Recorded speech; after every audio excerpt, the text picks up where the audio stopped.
Hello students, good morning to all of you. Current electricity में ही आगे discuss करते हैं। लास्ट लेक्चर में हम लोग ने रेजिस्टेंस डिस्कस कर रहे थे, temperature dependence of resistance last topic पढ़ा था। तो रेजिस्टेंस पे ही कुछ एक दो और न्यूमेरिकल देखते हैं और फिर आगे डिस्कस करते हैं, है ना। तो एक एग्जांपल लेते हैं। सपोज एक मटेरियल है इस टाइप से, क्यूबिकल क्यूबॉइड ले लेते हैं।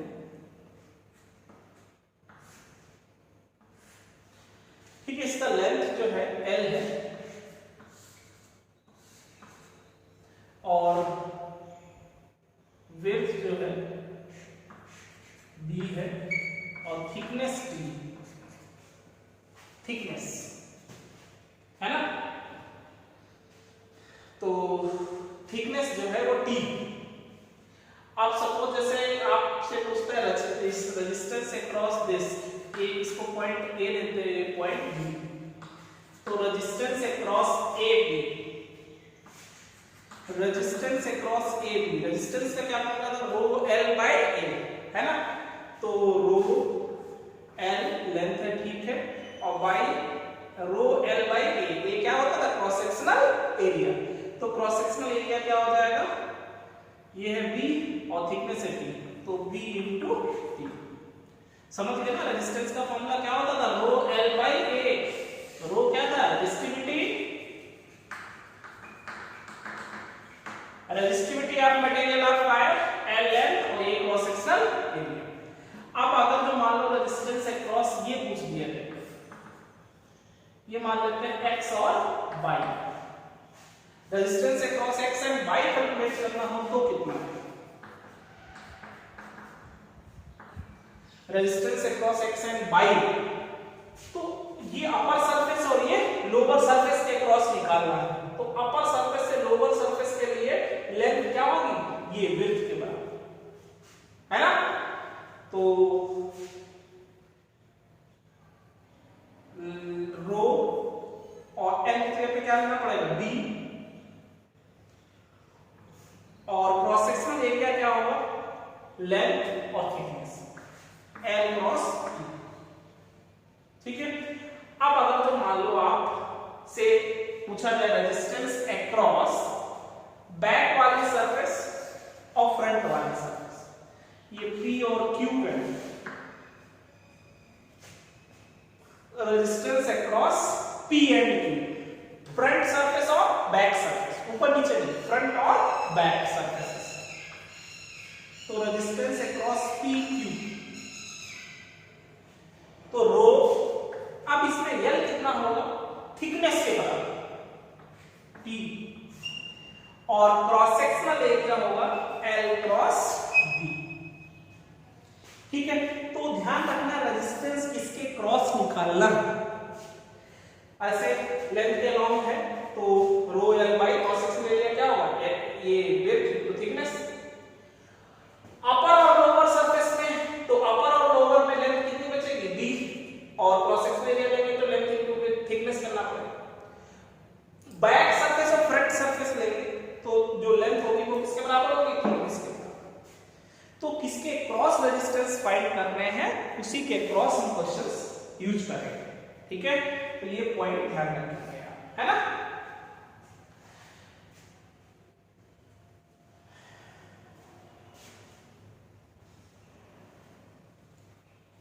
ठीक है, तो ये पॉइंट क्लियर हो। अब कोई non uniform cross sectional area का वायर है तो उसका रेजिस्टेंस कैसे फाइंड करेंगे?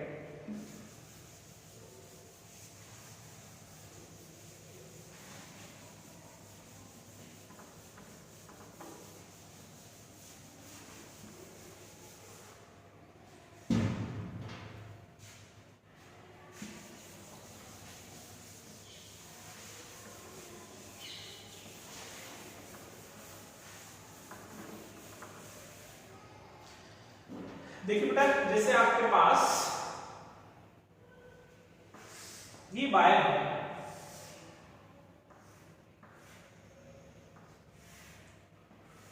यूनिफॉर्म नहीं, क्रॉस सेक्शनल एरिया नहीं। क्रॉस सेक्शनल एरिया कैसा है? वेरी। इसकी यहाँ पे रेडियस स्मॉल a है और यहाँ रेडियस b है। और resistivity of material of wire rho है, resistivity of material of wire.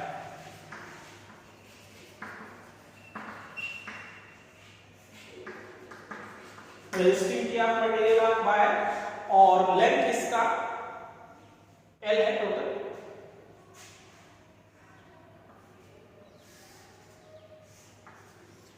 अब इसका आपको क्या निकालना है, रेजिस्टेंस फाइंड करना है। तो रेजिस्टेंस का formula rho L by A, तो पूरा लेंथ L और एरिया पाई आर स्क्वायर और R तो इसमें चेंज हो रहा है। तो जब वेरिएबल है तो वही एक छोटे से पार्ट का कैलकुलेट करेंगे, पूरे को इंटीग्रेट करेंगे। तो क्या करेंगे हम लोग, ऐसा करते हैं, छोटे से पार्ट का ले लेते हैं। मान लेते हैं यहां से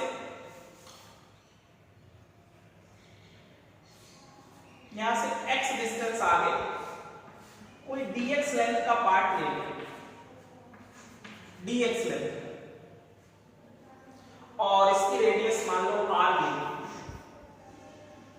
ठीक है, रेडियस कितना है r।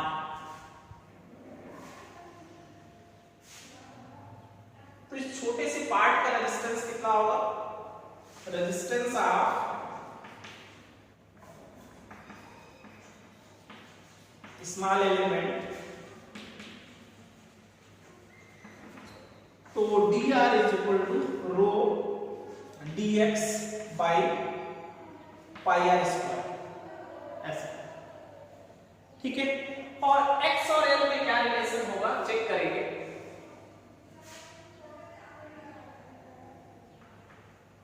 है ना, अब जैसे आपके पास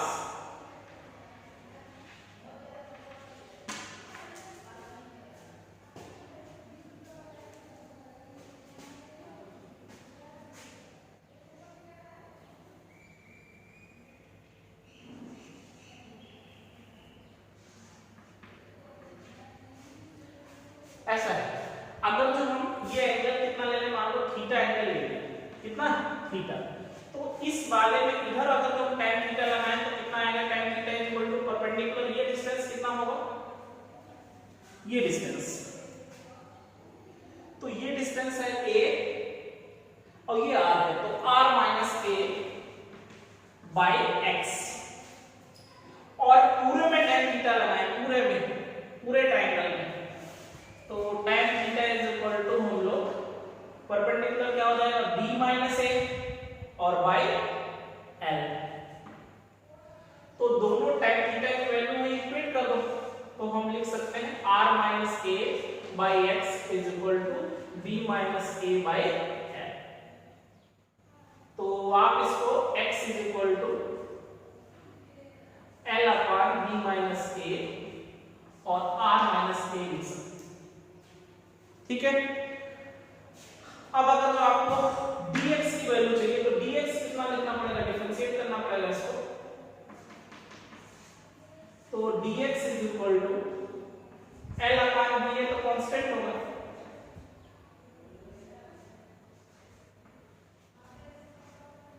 dr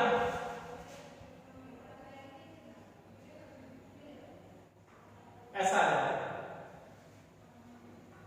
है ना, dr बन जाएगा। तो ठीक है, तो आप dr की प्लेस पे ऐसा लिख सकते हो, तो dr is equal to rho, और dx के प्लेस पे क्या लिख सकते हो, l अपॉन b, जैसे पाई और b माइनस a और r स्क्वायर, ऐसा इनटू dr। तो टोटल रेजिस्टेंस ऑफ वायर, तो इंटीग्रेट कर लेंगे टोटल, या चलो भी एक स्टेप में हम लिख लेते हैं, टोटल रेजिस्टेंस ऑफ वायर, तो total resistance of wire integration हो जाएगा कहां से कहां तक, a से b तक के लिए, rho l by pi b minus a r minus 2 और d। ठीक है, तो r is equal to rho l upon pi b minus a common हो जाएगा, और इंटीग्रेशन हो जाएगा r की पावर -2 into dr। a से b लिमिट रेडियस की लिमिट है ना, तो इसलिए a से b, क्योंकि r की जो वैल्यू कम से कम a और ज्यादा b, तो r is equal to rho l upon pi b minus a। और ठीक है, इसका इंटीग्रेशन ले लेंगे r की power -2 plus 1 by -2 plus 1 limit a से b। तो r is equal to rho l by pi b minus a, और इधर बन जाएगा 1 बाई -1 बाई r। ये समझ आया, -1 बाई r। ठीक है, r की पावर -1 नीचे -1, तो r की पावर -1 नीचे जाएगा, क्या हो जाएगा प्लस a से b का इंटीग्रेशन है ना, तो इंटीग्रेट कर लेंगे। तो resistance r is equal to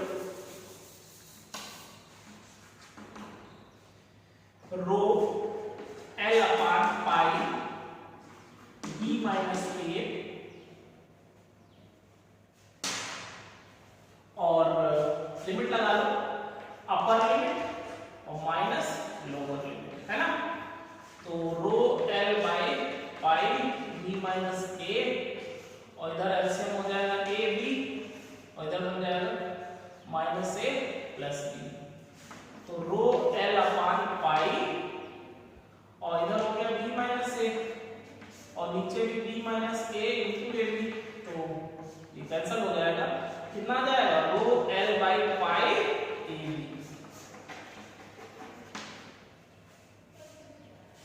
ठीक है, तो इस टाइप से कैलकुलेट कर लेंगे है ना। तो इस टाइप से r के रेस्पेक्ट में ही मान लो हम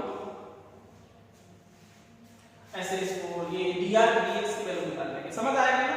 जब non uniform cross sectional area of wire है तो पहले क्या करेंगे, छोटे से पार्ट का कैलकुलेट करेंगे। मान लो dx लेंथ का ये पार्ट है ना, x डिस्टेंस आगे, तो ये जो dx लेंथ का पार्ट है इसका हमने रेजिस्टेंस ऑफ स्मॉल एलिमेंट निकाला, dr equal to rho dx by pi r square. यहां पे pi r square cross sectional area है, तो dr is equal to rho, और ये dx की वैल्यू कैसे निकाला वो समझ आए। पहले हमने ये इधर a से पैरेलल स्ट्रेट लाइन ड्रॉ कर दी थी। ये डिस्टेंस क्या होगी, r माइनस है, ये होगी b माइनस है। पहले tan थीटा, इस छोटे से ट्रायंगल से tan थीटा निकाल लिया, फिर पूरे से tan थीटा निकाल लिया है ना, और बराबर कर दिया, x और l r में रिलेशन आ गया, फिर dx की वैल्यू निकाली है ना, और dx की वैल्यू आ गई तो वैल्यू यहां dx की वैल्यू रख लेंगे, और इंटीग्रेट कर लेंगे है ना। तो है ना, non uniform cross sectional area of wire हो तो कैसे करना है समझ गए ना। छोटे से पार्ट का निकालेंगे और पूरे को इंटीग्रेट करेंगे है ना।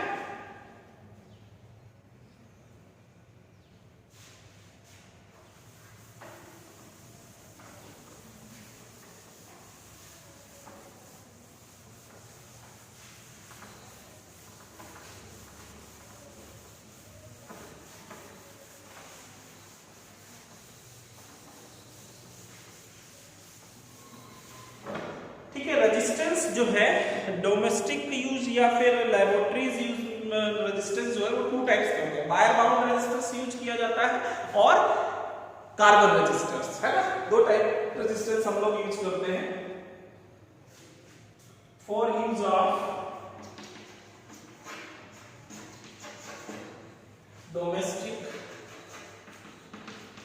और लैबोरेटरीज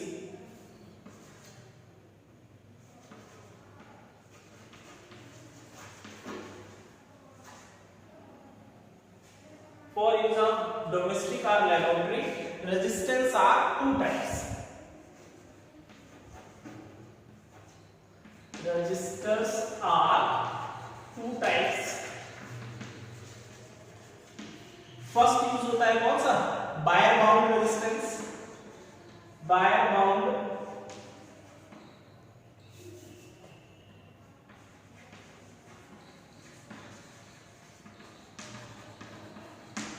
वायर बाउंड रेजिस्टेंस, और सेकंड कार्बन रेजिस्टेंस।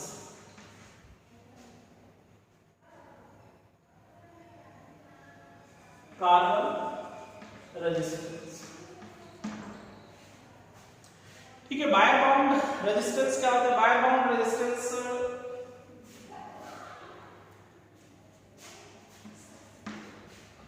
ये जो है किसके बने होते हैं,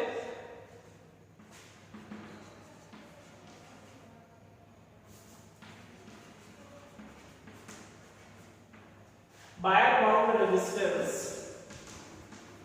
are made of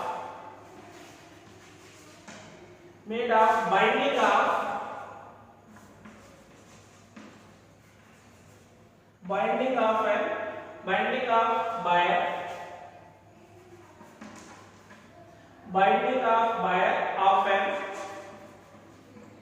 alloy that is है ना magnesium constantan nichrome etc. Binding of wires, wire bound resistors made of binding of wire of an alloy that is magnesium constantan nichrome etc. ठीक है। और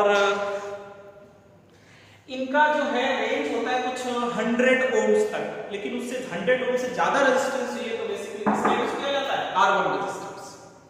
ठीक है। resistors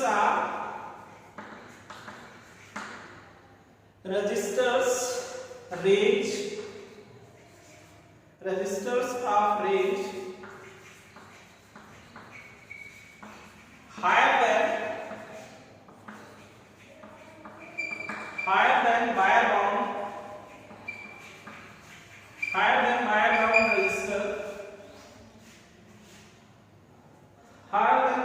resistors are mostly carbon resistors mostly made of carbon।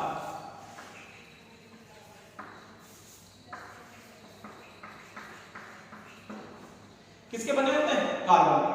और carbon resistors are मतलब काफी क्या होते हैं, कॉम्पैक्ट होते हैं, लेस जो है कॉस्ट होती है, लेस एक्सपेंसिव होते हैं, है ना। तो carbon resistors are small in size, small compact and less expensive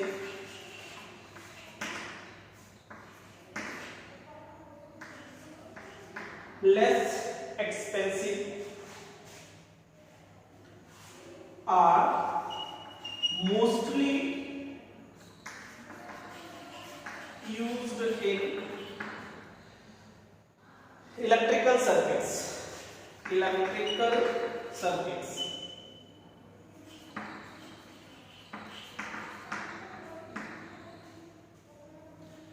ठीक है।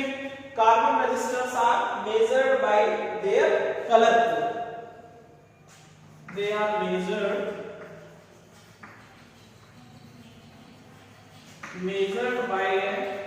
by their color code।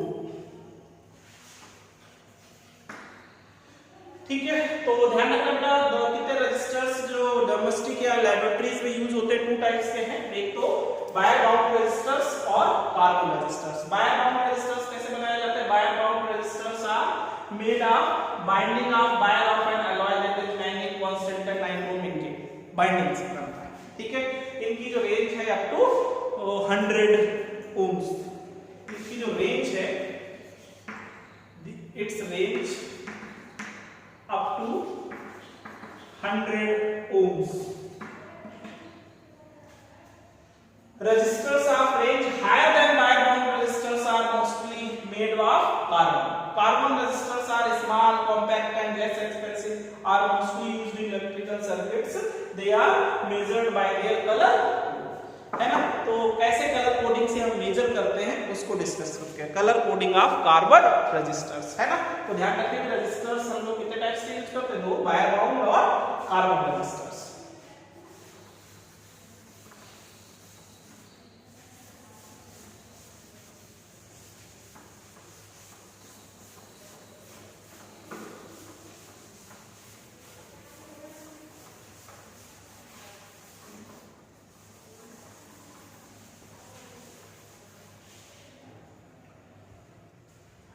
Colour coding of colour coding of carbon resistance.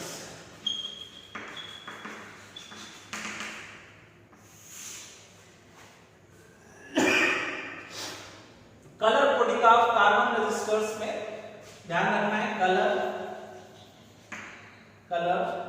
है ना, सिग्निफिकेंट फिगर्स,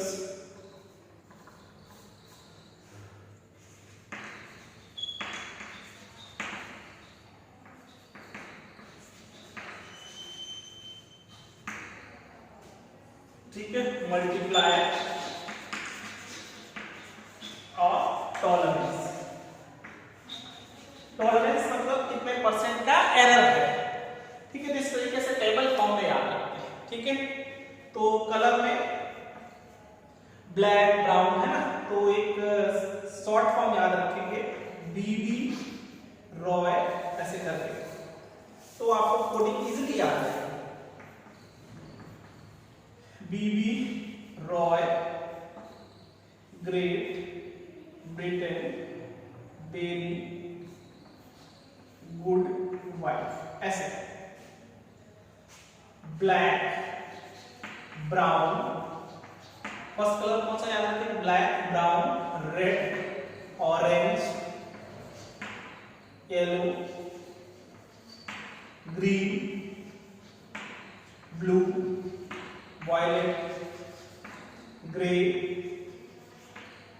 और व्हाइट, ऐसे है ना। क्या पहले सिंबल याद रखना है, बीबी रॉय है ना, ये याद रखो, B Roy, great Britain, very good wife करके, ऐसा ये सिंबल पहले, B B Roy, great Britain, very good wife करके बी फर्स्ट सिंबल याद। फिर आप बना लेंगे इसको black brown red orange yellow green blue violet grey और व्हाइट। और सिग्निफिकेंट फिगर्स का बस नंबर आसान है, 0 1 2 3 4 5 6 7 8 और 9 हो गए 10 कलर्स में नंबर्स। और मल्टीप्लाई भी आसान है, 0 है तो 10 की पावर 0 मतलब 1, फिर 10 की पावर 1, 10 की पावर 2, 10 की पावर 3, 10 की पावर 4, 10 की पावर 5 है ना।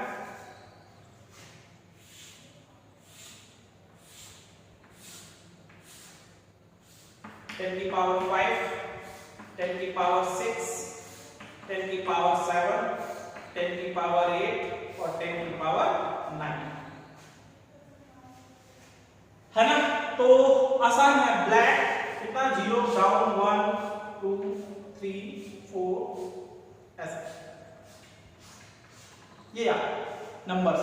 सिग्निफिकेंट फिगर्स याद रखना है, मल्टीप्लायर और टॉलरेंस की बात की जाए तो 3, सबसे पहले सिल्वर गोल्ड और नो कलर, ऐसे ठीक है। कोई सिग्निफिकेंट फिगर्स नहीं देखना है,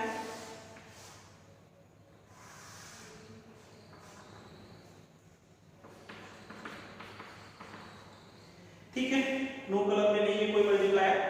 टॉलरेंस केवल इन 3 में याद रखना है, प्लस माइनस 10%, प्लस माइनस 5% और नो कलर में प्लस माइनस 20%, ऐसा है। सिल्वर गोल्ड और नो कलर में तो गोल्ड सिल्वर रहता है, इनका यूज नहीं होता बेसिकली, ऐसा कर लो तो थोड़ा सा इजी रहता है। क्या कर लेते हैं, पहले ले लेते हैं गोल्ड है ना,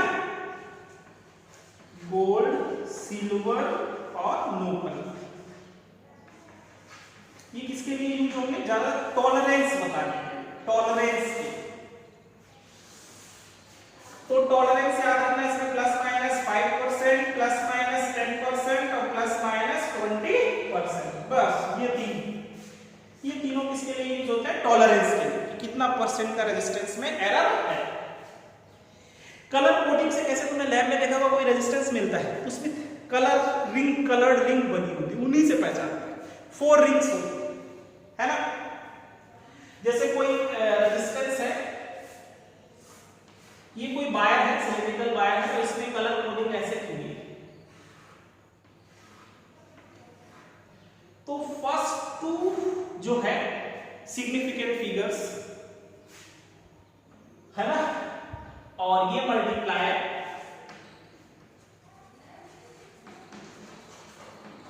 और ये टॉलरेंस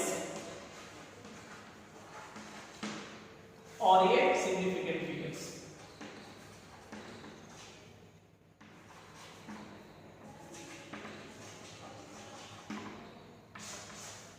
ठीक है बेटा, क्या ध्यान रखना है, फर्स्ट 2 कलर, फर्स्ट 2 है ना, first 2 colour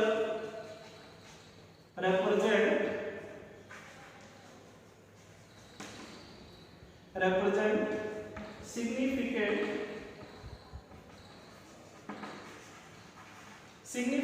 figures of resistor in ohms।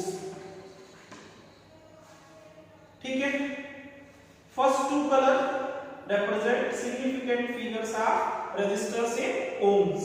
ठीक है, थर्ड कलर represent मल्टीप्लायर और फोर्थ कलर represent टॉलरेंस।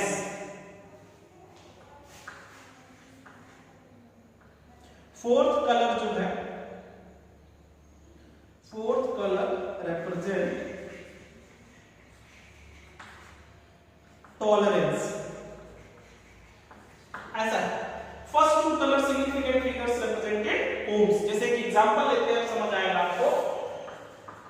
जैसे आपके पास ऐसा एक सिलिंड्रिकल वायर है, उसमें ऐसे रिंग्स बनी है, ये मान लो ब्लू है, ये रेड है, ये येलो है और ये सिल्वर या गोल्ड ऐसा है।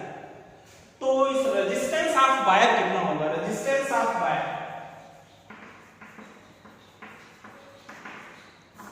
रेजिस्टेंस ऑफ वायर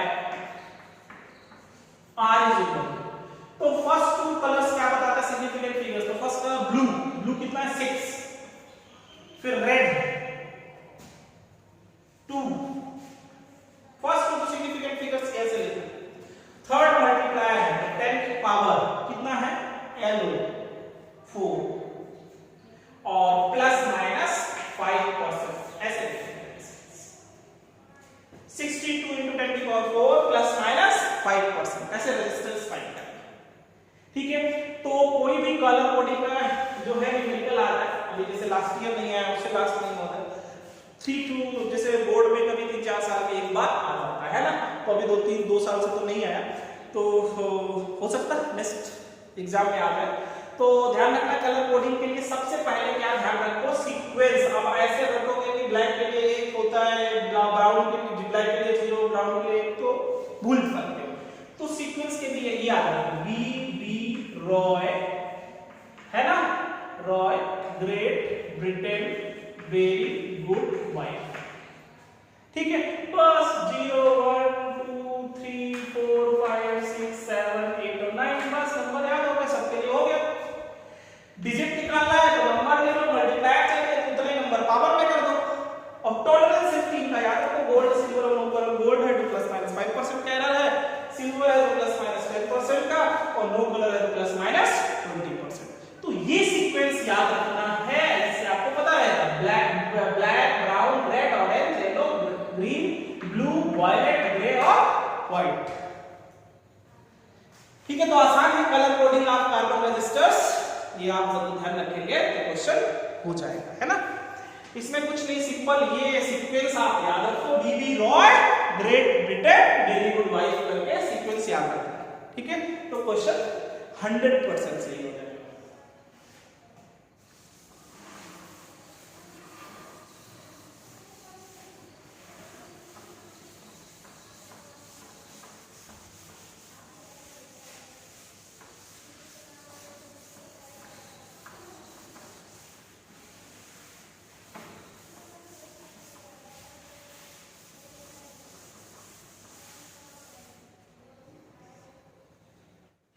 जैसे मान लो कहता है ऐसा है, सिलिंड्रिकल वायर है,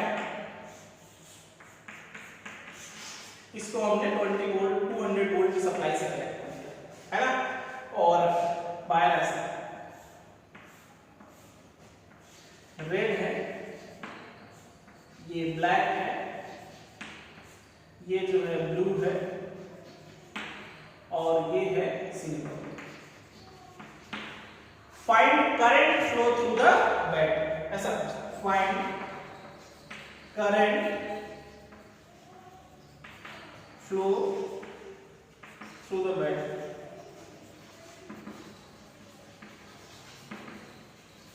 तो करंट थ्रू द बैटरी निकालना है, वोल्टेज पता है, तो करंट I इक्वल टू क्या लगाना पड़ेगा, V बाय R। तो पहले क्या निकालना पड़ेगा, R। तो रेजिस्टेंस आप इन्हीं से निकालेंगे। रेड कितना है, 2, तो 2, ब्लैक 0 और इनटू 10 की पावर ब्लू 6 और प्लस माइनस 10%। ये रेजिस्टेंस आ गया। रेजिस्टेंस पूछता तो ये आंसर था, लेकिन करंट पूछता तो रेजिस्टेंस कितना यूज करना पड़ेगा, बताओ। तो रेजिस्टेंस यूज हो, वोल्टेज कितना है 200 वोल्ट और R होगा 20 into 10 की पावर 6। टॉलरेंस तो एरर का चांस है ना, तो हम लोग ने वैल्यू ले ली, कैंसिल